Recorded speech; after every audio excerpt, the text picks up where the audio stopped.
제가 이번에 말씀드릴 거는 생션 관련된 것, 그러니까 WLF라고 우리가 요주인물 관련된 거 주로 하는데, 와치리스트 필터링이라고 하는데, 이제 우리가 분명히 구분을 해야 될 게, 그냥 대제목으로는 네임 스크리닝이에요. 그 이름을 스크리닝하면 갈라지겠죠. 어떻게 갈라지느냐? 생션의 대상자가 있고 고위험 대상자가 있어요. 고위험 대상자는 어떤 게 있습니까? 이름 딱 넣었는데 누가 나왔어. 그러면 바이든 나왔어. 이 사람은 외국의 PF잖아요. 그럼 이 사람은 어떻게 해요? 고위험으로 가야 되겠죠? 고위험 처리 절차가 어떻게 돼요?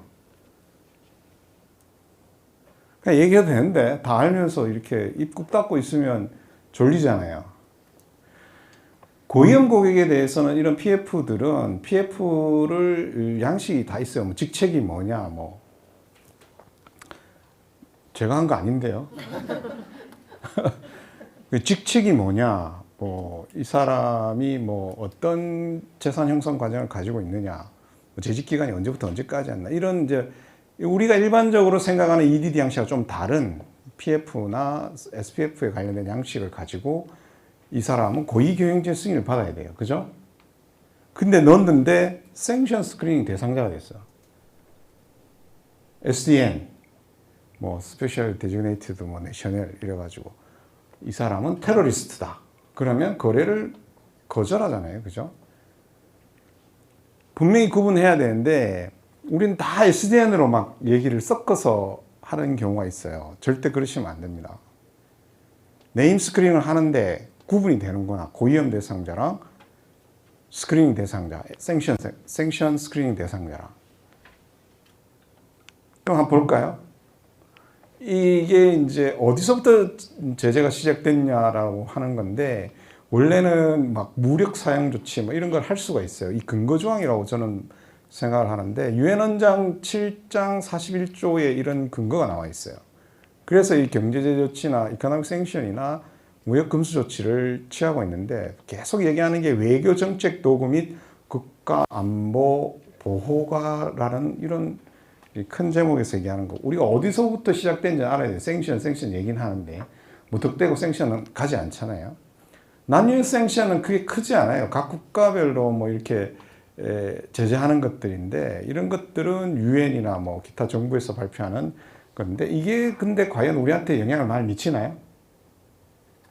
만약 싱가포르에서 제재 대상 발표했어. 그럼 우리 무역거래에, 대한민국 무역거래에 어마어마한 영향을 미치느냐? 미치지 않아요. 그죠? 근데 US 생션은 우리한테 미치는 영향이 어마어마하죠. 왜 그렇습니까? 왜 어마어마하게 영향을 미쳐요?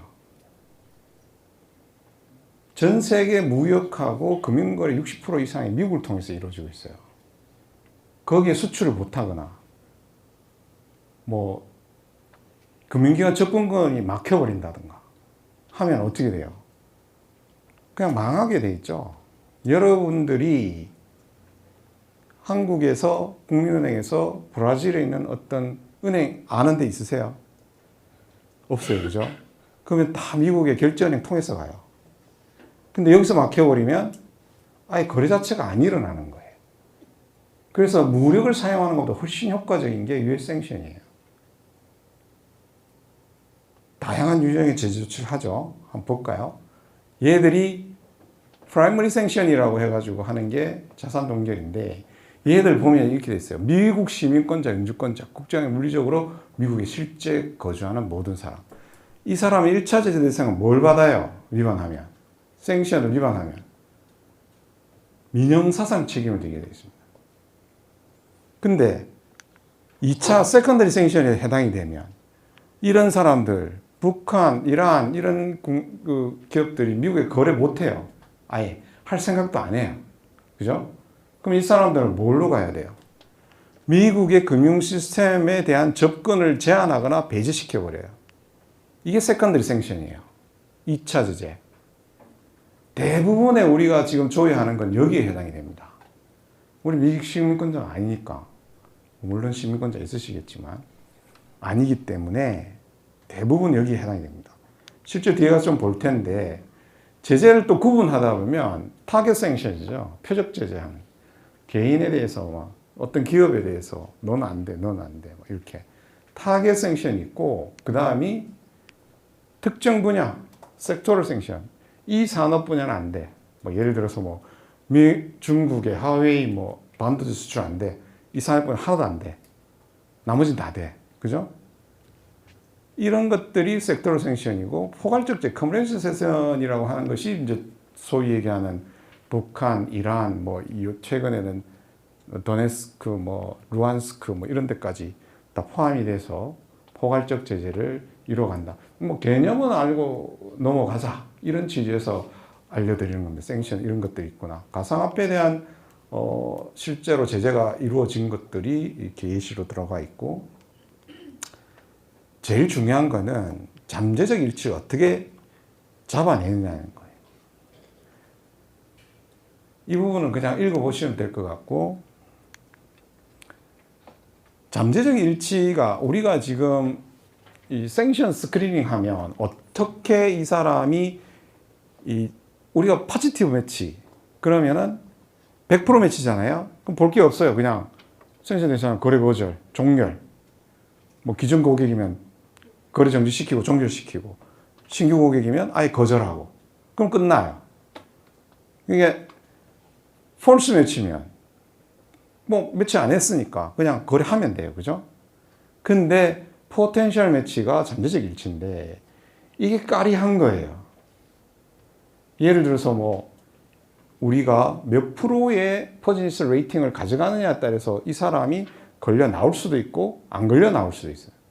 근데 보통 글로벌 스탠다드로 보면 80% 정도 때에 있으면 뭐 일정 부분 오케이. 근데 이게 98%의 매칭이 갖다 놨다.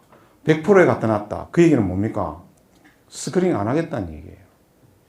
예를 들어서 헤즈볼라라고 뭐 굉장히 무장단체 아시잖아요. 헤즈볼라가 HE로 시작하기도 하지만 히즈발레라고 해가지고 HI로 시작하는 것도 있어요. 그럼 같은 거잖아요. 그럼 100% 해놓으면 하나는 안 나올 거 아니에요. 그래서 퍼지니스 레이팅을 써요. 그래서 보통은 85에서 90% 사이 레이팅을 맞춰야 됩니다. 그러면 뜨는 것들이 생겨요. 96%, 8% 이렇게 가면 거의 안 떠요. 편하죠, 일하기. 안 뜨니까. 근데 리스크에 노출되어 있는 거예요. 돌아가시면 반드시 몇 프로의 그 포텐셜 매치를 잡아내는지 꼭 보셔야 됩니다. 그럼 포텐셜 매치를 어떻게 처리하는 것도 중요한데, 이거는 이제 잠정 일치 라이프 사이클에서 발견이 되고 조사하고 보고하는 이런 게 이제 있는데, 이런 순서대로 진행을 한다라고 보시면 되고, 이런 거 일치하는 거 되게 많아요. 나중에 사례를 직접 보면서 한번 해보죠. 근데 잠재적 일치가 되고 나면 시스템 딱 떠요. 뭐 1차로 스크리닝 할 거 아니에요. 그죠? 1차 스크리닝 하는데, 그럼 담당자가 보고 스크리닝 한 거를 2차 책임자가 확인을 해야 돼요. 근데 저희 같은 경우에는 이제 1차에 걸려 나오면 이제 조회를 해서, 이거는 의견을 내고 불일치다. 그러면 2차가 승인을 하고. 근데 야간이 돌아가요, 저희는. 심야로가 돌아가는데, 그때는 자가 승인을 하는데, 다음날 책임자가 그걸 확인하는, 꼭 듀얼 체크를 하셔야 돼요. 혼자 하고 나면 알 수가 없으니까. 그렇게 해서 가져가시면 되는데, 매치를 봤어. 막 내용을 봤는데, 뭐가 매치되고 뭐가 안 됐는지 내용을 알아야 심사를 할 거 아니에요. 뭔지 모르면 안 되니까. 이런 개인의 같은 경우는 이름이나 생년월일, 태어난 장소, 내셔널 아이디, 뭐 이런 것들 쭉쭉 보는 거예요. 패스포트 넘버, 이런 거 봐야 되고. 엔티티 같은 경우에는 뭐 우리가 얘기하는 뭐 사업자 등록 번호 뭐 이런 거 있거든요. 베스는 뭐가 있어요? IMO 넘버, 인터내셔널 멀타임 오거나이제이션의 국제 회사 기구에서 부여하는 7자리인가 6자리인가 되는 딱 정해진 그 플레이트 넘버 같은 게 있어요. 그 자동차로 따지면 자동차 번호판 같은 거, 배. 이런 거를 볼 줄 알아야 돼요.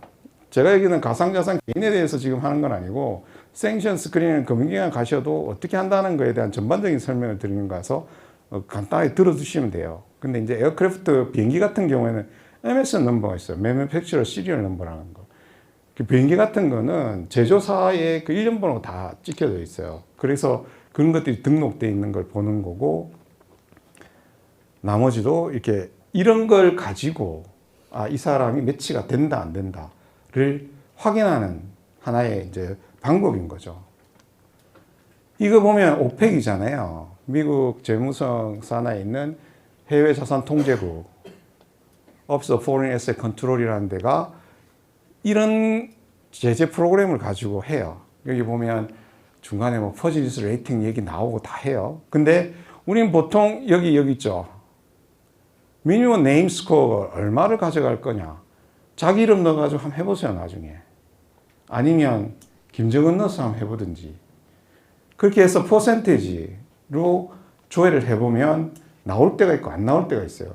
나중에 그 레이팅 그 검수할 때 넣어서 실제로 여기 등록된 사람을 몇 프로로 하면 나오고 안 나오는지를 한번 검수해 볼 필요가 있어요. 몇 개 틀리게 스펠링 가져가서. 그러면은 레이팅 산정할 때, 우리가 세팅하는 레이팅 산정할 때 이게 정합성이 맞는지 안 맞는지 확인할 수가 있어요. 얘들이 운영하는 게 80개가 넘어요. 이런 프로그램을. 되게 많아요. 어떤 사람이 진짜 질문하던데, 중국은 뭐 최근에 어떻게 됩니까? 중국은 따로 분류를 하고 있어요, 여기서. non-sanction이라고, non-SDN으로 분류를 하면서 제재를 해요. 그럼 완전히 밀리터리 쪽, 그리고 인권 어뷰징 하는 쪽, 이런 쪽은 별도로 제재를 가하고 있습니다. 그래서 그런 부분을 보시면 되고, 이렇게 사면이 떴어. 여기 보시면 나오죠. 히즈발라 이렇게 나와요. 이게 헤즈볼라예요. 우리가 얘기하는. 근데 여기 보시면은 이게 뭔지 이렇게 떴는데 뭐 이해는 해야 되잖아요. 여기 뜬 거 보면은 세컨더리 생션. 제가 대부분이 우리 여기 뜨는 건 세컨더리 생션. 2차 제재의 목적이 뭡니까? 미국의 금융 시스템의 접근을 제한하는 거예요. 우리한테 오지 마. 오면 너희들 거래 안 돼. 고사시키는 거죠. 대부분이 세컨더리 생션에 해당이 되고, 이 섹션 1B executive order 행정명령 번호들이에요, 이게 요때는 수정됐다는 거고. 그죠? 그래서 이거는 대상이 세컨더리 생션 대상이다. 이게 히즈발라 생션 레귤레이션에 따라서. 이런 것들이 있는 거죠. 여기 보시면 SDN 스페셜 데지그네이티드 내셔널은 아는데, SDGT는 뭐예요? 스페셜 데지그네이티드 글로벌 테러리스트예요. GT가. 이런 어떻게 보는가에 대한 거를 좀 알고 가자라는 취지고요. 이거 보세요. 개인을 봤는데 적어도 정확한 생년월일을 몰라. 범위로 정해놨어. 1979년 1월 1일부터 1981년 12월 31일까지로 되어 있어요. 정확하지 않죠? 범위를 줘가지고 여기에 해당되면 일단 자세히 봐라는 얘기예요. 실제로 오펙에 등록이 되어 있는 거예요. 하바비 이런 애들이. 그럼 얘는 뭐예요? 프로그램이. SDGT예요. 글로벌 테러리스트. 얘는 정확하게 알려지지 않은 거예요. 대단한 놈이죠. 생년을 잘 숨기고 이름도 이렇게 많이 바꿨어요. 그죠? 이게 이 보는 방법에 대한 얘기를 하는 거예요. 나중에 어떤 게 매치되면 이게 포텐셜 매치가 나오긴 했는데 봐야 되는 건지 안 봐야 되는 건지 뭘 봐야 되는 건지에 대한 보는 방법에 대한 거고, 이 엔티티는 이것도 뭐냐, 행정명령 수정이 됐고 뭐 레바논에 있고 뭐 이런 거죠. 이런 내용은 볼 줄 알아야 된다. 여기가 프로퍼티 넘버, 법인에 대한 거고, 이런 것들이 이것도 마찬가지죠. 전에는 이거였는데 최근에 이걸로 알려진 거죠. 콜롬비아하고 아이디 넘버 나온 거예요. 이게 그 텍스 넘버 같은 거예요. NIT 같은 게. 그래서 이런 넘버들을 확인해서 매치가 되는지 안 되는지 보는 거예요. 이거 볼까요? 이게 북한의 거죠. DPRK. 왜 걸렸어요, 얘가? 어디에 걸린 거야? 여기 나오죠. IMO 넘버. 제가 말씀드렸죠. 몇 자리? 7자리 번호판, 자동차 번호판 같은 배 넘버가 있어요. 얘가 걸렸는데 뭔 짓을 했냐면 이 석탄 싣고 남포, 이 어디 갔어? 이래 가지고 2017년 10월에 이거를 베트남으로, 그래? 그죠? 북한에서 베트남으로. MV가 뭐냐면 Merchant Vehicle, 상선이라는 얘기예요. 그래서 이런 것들에 대한 제재가 이게 유엔에서 나왔을 것 같아요. 유엔이죠. 유엔 카운슬에서 리스팅 한 거예요. 그래서 요런 것들은 거래를 하면 이제 일반 금융기관 같으면 이제 뒤진다. 뭐 이렇게 생각하시면 돼요. 그 다음에 에어크래프트 나오죠. 근데 이게 여기 있죠. 아까 말씀드렸던 제조회사 시리얼 넘버예요. MSN 해가지고 이런 번호로 확인을 한다. 에어크래프트 비행기 같은 것들은. 그 다음에 볼까요? 이건 뭐예요? 우리가 그 사용하는 보통 보면 우리가 사용할 때 다우존스에 딱 집어넣으면은 SDN 앞에다 테러리스트처럼 나오기도 하지만 이런 안토니 블링컨 같은 미 국무장관이 나올 때 있어요. 이 사람은 뭐예요? 아까 처음에 얘기했죠. 이름 넣었는데 SDN이 나올 수도 있고 PEP가 나올 수도 있고 뭐 예를 들어 일론 머스크도 나와요. 뭐 이런 애들은 공인이라고 볼 수 있죠. 그럼 이쪽으로 가는 거는 고위험 고객이 되어 있죠.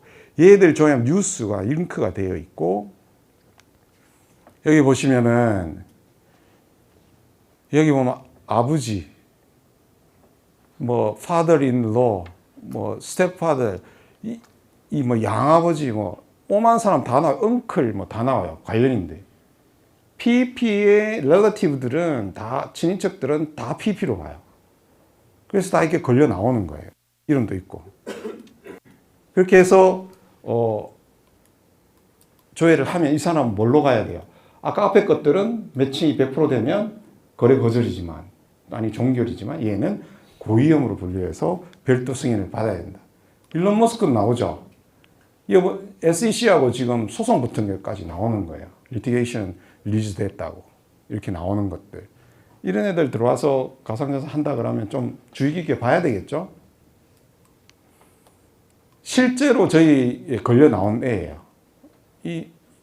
얘인데 얘가 뭐 하는 애냐면 젊은 애인데 이게 네팔인가? 거기서 7명이 그 사업자 사무실을 찾아가가지고 사장을 린치를 가한 거예요. 폭행. 그게 네팔 타임즈에 뉴스에 났어요. 그걸 다우존스가 끌어다가 다 여기다 집어넣은 거예요. 다우존스 거기에. 근데 그 중에 이름이 며칠 전에 하늘 나온 거예요. 그럼 우리 어떻게 해야 돼요? 얘는 어디에 해당이 돼요? PEP도 아니고 SDN도 아니고 얘들 카테고리는 SIP로 나와요. 그죠? Special Interest Person이라고. 이거는 각자의 정책에 맡겨야 돼요. 어떻게 할 거냐. 근데 이런 폭행을 저지르고 남의 나라에 와가지고 가상자산에 가입을 했다? 리스크가 굉장히 높다고 보는 거죠, 저희는. 너 맞아? 이러면서 확인해야 되는 거. 너 진짜 그랬어? 뭐, 출입국 사실 증명서 내놔봐봐. 뭐. 연락을 합니다. 실제로. 현재 신규는 안 되지만 기존 외국인에 대해서는 이런 게 걸려 나와요. SIP가 종종 나옵니다. 그럼 각 사에서 어떻게 할 건지에 대한 정책의 부분이 있기 때문에 그런 부분은 처리를 하시면 돼요. 또 다른 카테고리다. 이거는 보면 지갑이죠. 여러분들 2018년부터 그 가상자산 지갑이 오펙 SNGS에 등록되기 시작한 거는 아실 거고 그때 이후에 등록된 모든 지갑 주소를 등록을 하셔야 돼요. 그래서 다 유지갑 등록해 놓고 관련 지갑과 거래가 일어나면 조사를 해야 됩니다. 굉장히 위험한 지갑들이죠. 지금도 매번 지갑들이 업데이트 돼서 오죠. 자, 이제 이거 뭐냐면 이 50% 룰에 대해서 좀 설명을 하려고 그래요. 이게 어떤 일이 있었냐면 최근에 법인이 왔는데 대리인이 WLF인데 이 법인을 수용할 거냐 말 거냐에 대한 얘기를 해달라는 거예요. 제 입장에서는 이해가 안 됩니다. 대리인이 WLF 걸렸는데 법인 수용 정책과 무슨 관계가 있을까? 근데 이런 질문들이 실제로 와요. 그것도 우리보다 훨씬 힘센 데서. 그럼 대답을 해야 됩니다. 안 할게요. 뭐 이런 거보다 왜 해야 되는지 안 해야 되는지에 대한 저는 그 근거가 이거라고 봐요. 2014년도 재무상에 나온 50%를 수용을 할 거냐, 블럭을 할 거냐, 안 할 거냐. 이 사람 수용합니까, 안 합니까? B사. 얘는 막힌 애예요. 근데 얘가 A사의 50%를 가지고 있고 A사가 B사의 50%를 가지고 있어. 수용해요, 안 해요? 막아야 돼요, 안 막아야 돼요, 얘?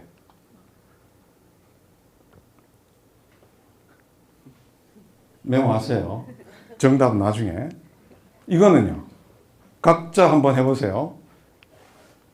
이 사람이 막혔어. 얘가 A사의 50%, 얘가 B사의 50%. 근데 B사가 C사의 25%, A사가 C사의 25%를 가지고 있어. 블락을 해야 돼요? 안 해야 돼요? 참고로 이 사례는 실제 오펙에 질의가 가서 오펙에서 답변한 사례예요. 답변한 사례를 제가 표로 만들어 놓은 거예요. 도식화한 거예요. 글로 써놓은 걸. 그러니까 제가 일부러 만든 건 아니고요. 오펙에서 얘기하는 거니까 믿으셔도 됩니다. 자, 답이 뭔지 한번 적어보세요. 막혀요, 안 막혀요? 자, 다음. 얘가 막힌 애야. 50% 가지고 있고 직접적으로 B사에 대해서 10%, 40% 가지고 있어요. 막혀요, 안 막혀요? B사가. 그 다음 볼까요? C사가. 그러면 얘가 막힌 애인데 50%를 가지고 있고 A사가 25%를 가지고 있고 얘가 여기 25%, 얘가 여기 25%. 막힐까요, 안 막힐까요? 조금 더 복잡했다, 그죠?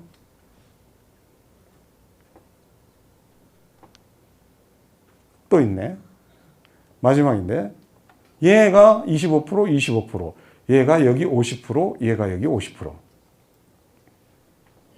C사는 막힐까요, 안 막힐까요?